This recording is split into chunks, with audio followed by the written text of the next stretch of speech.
"This is a direct order, salute me now," declared the visiting general, but the royal guard's reply not only disobeyed him, it turned everything he believed about command and respect on its head. Want to know exactly what happened? First, please click the subscribe button and let us know where you are watching from. Now, let's begin. The diplomatic motorcade came to a smooth halt at the visitors' entrance to Buckingham Palace. Black vehicles sparkled in the clear autumn sunlight as they parked in line. Before the driver could open the door of the second car, Brigadier General Oliver Spencer stepped out with the brisk efficiency of a man used to following his own timetable rather than that of others. His uniform was in perfect condition, every medal and ribbon in its proper place, and every crease sharply pressed. The 4 stars on his epaulettes glistened in the morning light. 12 minutes late already, Lieutenant," he muttered to the young officer hurrying out of the car behind him. "Remind me why I agreed to this detour when the defense conference starts in 3 hours. His voice was clipped and precise, the mark of a career soldier who demanded efficiency in everything. Lieutenant Bennett quickly tidied his own uniform. "Sir, it seems the British team thought it proper to ask for your presence as a diplomatic gesture," he replied. General Spencer repeated the words slowly as if they were a mild curse.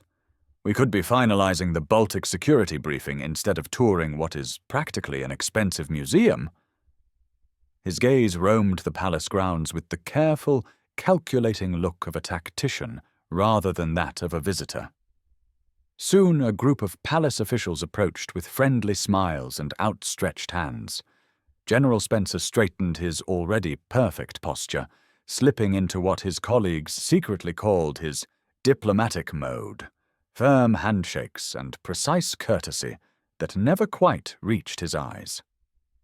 "General Spencer, it is an honor to welcome you to Buckingham Palace," the lead official said warmly.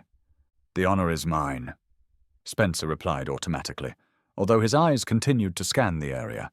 They stopped on the sight of a royal guard standing unmoved at his post, the bright scarlet uniform contrasting with the palace stone. "I see your famous guards are on duty," he remarked. "Indeed, General, the Queen's Guard have kept their posts here for centuries. Keeping tradition alive is very important," the official assured him. "Tradition is fine," General Spencer interrupted, already losing interest in the historical lecture. "But in today's security world, I often wonder about the tactical value of being so predictable and wearing ceremonial clothes." The official's smile wavered. "I assure you, General, that even though their role is ceremonial, every guard is a fully trained and operational combat soldier." "Is that so?" Spencer said in a tone of polite doubt. Addressing his aide without taking his eyes off the guard, he ordered, "Lieutenant Bennett, tell the delegation I will rejoin them shortly. I wish to observe these combat soldiers more closely. The schedule can allow a short detour." "Understood, sir," Lieutenant Bennett replied briefly before adding, "Should I inform the British liaison officer about your inspection?" "That won't be necessary, Lieutenant.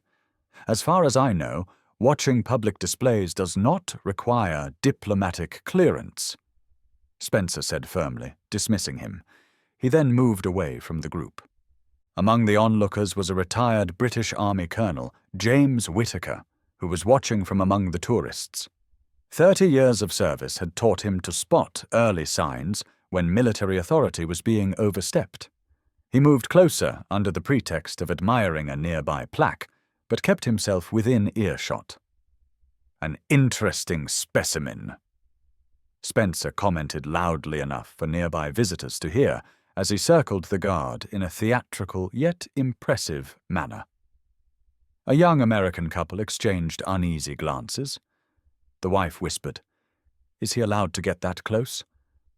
Her husband shrugged, and both took a step back, wanting to distance themselves from what now felt like an impending confrontation. General Spencer completed his circle and stood directly in front of the guard, deliberately placing himself in the guard's line of sight. "You know, in most armies we measure efficiency by action rather than by standing still," he said, as if addressing a lecture hall rather than one person. Leaning in slightly to examine the guard's uniform insignia, he continued, "Based on these ribbons, I can see you have combat experience. I wonder if standing perfectly still is the best use of that training." Colonel Whitaker's jaw tightened as he noticed the deliberate provocation. He caught the eye of a palace security officer and signaled discreetly. The officer acknowledged him with a small nod as he spoke softly into his radio. General Spencer pressed on, each word precise. "I led combat operations on 4 continents. I never trained my men to stand silent and unmoving when a superior officer speaks to them." His words left no doubt about his own sense of authority.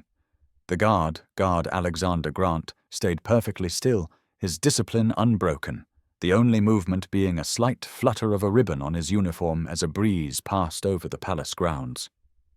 "Soldier, your brigadier general is addressing you," Spencer said, his tone unmistakably commanding, the same tone that had once led his troops through combat and crises. He stood directly in front of Guard Grant so that the guard could not keep his full gaze without having to look through him. "Perhaps your training did not include proper military courtesy. In real combat units, acknowledging a superior officer is not optional. It is the core of our chain of command." Colonel Whitaker winced slightly when he heard the words "real combat units," knowing that such a remark would be deeply insulting to any member of the Royal Guard if they were allowed to respond. Glancing around, he noticed several other visitors with military backgrounds, a Dutch naval officer and what looked like a retired Canadian regiment commander, all watching with growing concern. "You see this uniform?" Spencer continued, his voice carrying across the courtyard. "Before I earned the right to wear mine, I served 2 tours in Afghanistan. I watched my comrades fall defending our values. This is not a costume, sir. It is a symbol of dedication, something you clearly do not understand." Spencer circled the guard again, his measured steps echoing on the palace stone. When he returned to face Guard Grant, his posture had shifted. His shoulders were squared more aggressively, and his chin was held a little higher. "In every military, soldiers salute their superiors. It is not just politeness. It is recognition of the chain of command that keeps armies functioning in chaos," he added, gesturing to his own insignia. "These stars stand for authority acknowledged by NATO and every allied force, including Her Majesty's armed forces." At that moment, Colonel Whitaker moved closer to a family of American tourists watching with uneasy interest. "The guards follow a different set of rules," he explained in a quiet tone. "They answer to the crown first. Their orders come before those of visiting generals." "Then why doesn't someone tell him that?" an American father asked in a hushed voice. "Some lessons have to be learned firsthand," Colonel Whitaker replied, his voice carrying the tired wisdom of someone who had seen these matters play out before. "This is exactly the problem with putting tradition over practical tactics." General Spencer's voice took on a sharper tone, as if echoing the commands of a battlefield. "A soldier who cannot adapt is a liability in combat. I have commanded men who could not survive in rigidly fixed roles." Several veterans in the crowd exchanged knowing glances. They recognized the dangerous path this conversation was taking, where military pride clashed with diplomatic rules, often with no good result. Moving even closer, Spencer's shadow fell over Guard Grant's spotless uniform. "Let me be very clear, soldier. Your ceremonial role does not allow you to ignore basic military courtesy when a superior officer speaks. Whether you are in the British Army or the American forces, it is a fundamental rule of military service." His voice snapped across the courtyard like a whip, each word deliberate and firm. "This is a direct order from a brigadier general. Show proper respect by saluting immediately." The crowd held its breath as every word landed with the precision of artillery fire. Cameras and phones that had been raised now slowly lowered. Parents drew their children closer, and military veterans in the audience straightened up, responding instinctively to the clear tone of command. For a moment, something dangerous flashed in Spencer's eyes. His right hand rose slowly, then settled firmly on the guard's shoulder. "When a superior officer gives a direct order," he said in a low, dangerous tone, "the only acceptable reply is immediate compliance." The physical contact sent a ripple of shock through the onlookers. At that point, Colonel Whitaker stepped forward with his own military bearing, saying, "General, I must advise you."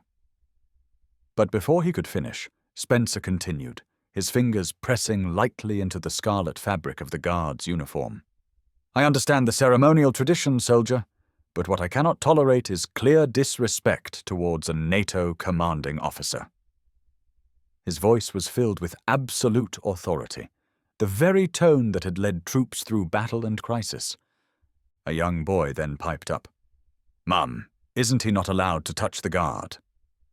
The innocent question hung in the air, perfectly showing that a boundary had been crossed. In response, Guard Grant's manner shifted with the precise discipline of a veteran. In one smooth, practiced motion, which some later described as almost mechanical, his white-gloved hand moved to remove General Spencer's grip. The movement was neither aggressive nor disrespectful, but simply meant to restore order according to the established rules.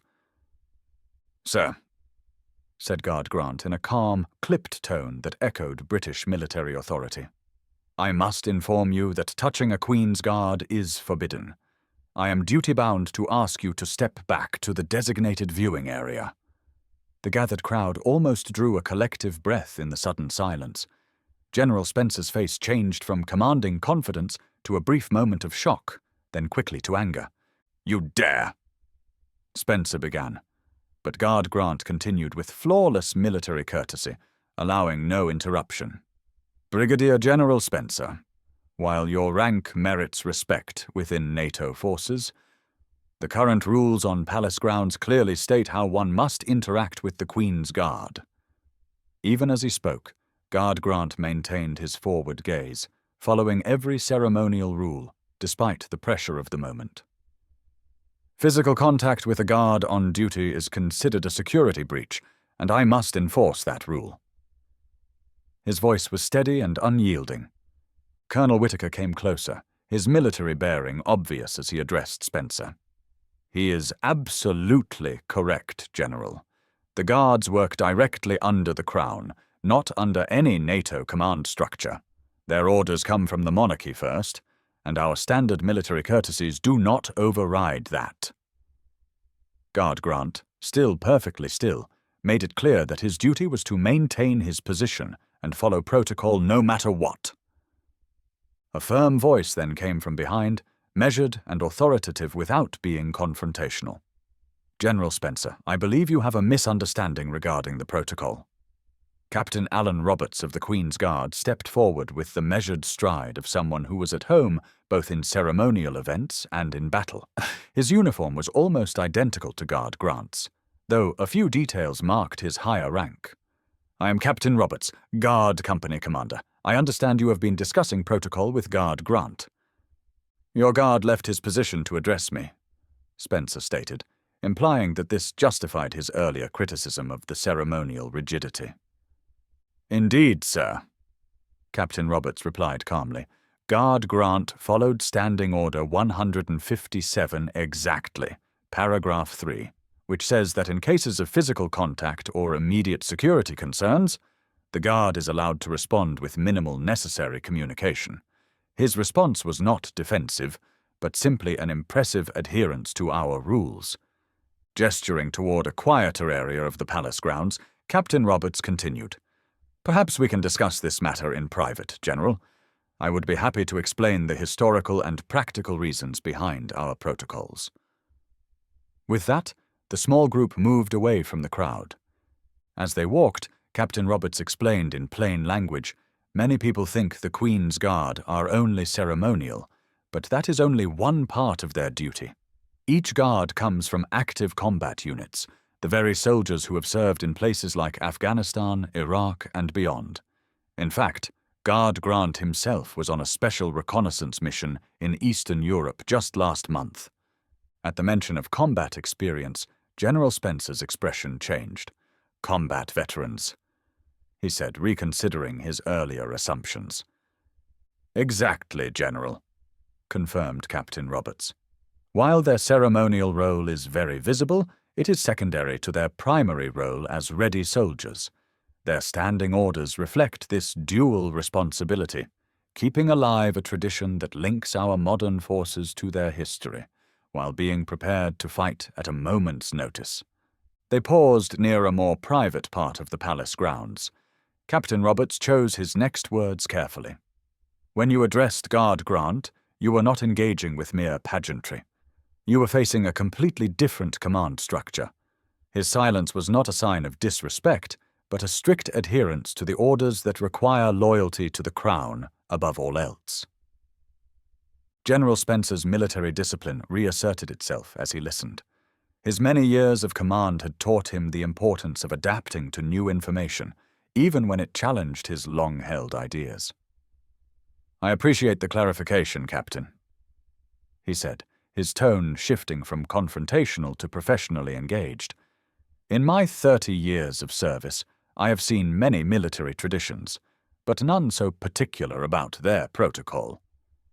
At that moment, Colonel Whitaker stepped forward and extended his hand to General Spencer. "I am Colonel James Whitaker. Formerly with the 5th Royal Regiment, I served alongside American forces in the Gulf. What you witnessed with Guard Grant was exactly the discipline that makes these soldiers exceptional in combat. The same focus that allows them to stand perfectly still for hours also means they can hold their position under enemy fire if needed." General Spencer accepted the handshake with professional courtesy. "If I may add, Colonel Whitaker," he said, "what happened today has made me think about what true respect between different military traditions really means." "Indeed," replied Colonel Whitaker, "the uniforms and protocols may be different, but the core values of duty, discipline, and the chain of command remain the same across all nations." As the first notes of the ceremonial music signaled the upcoming change of the Guard, General Spencer stood at parade rest. His posture now reflected a new understanding and respect for a military tradition that, while different from his own, was fundamentally sound. This story shows us that true respect between different military traditions is achieved when understanding replaces arrogance. Today's account reminds us that knowing the full context often matters more than simply commanding authority. If you found this story meaningful, please hit the like button and subscribe to our channel for more tales that explore the deeper meaning behind the Royal Guard's unfailing discipline. We would love to hear your thoughts in the comments below. Have you ever seen someone confuse standing in position with showing respect? Which traditions do you think deserve more understanding from those less familiar with their significance?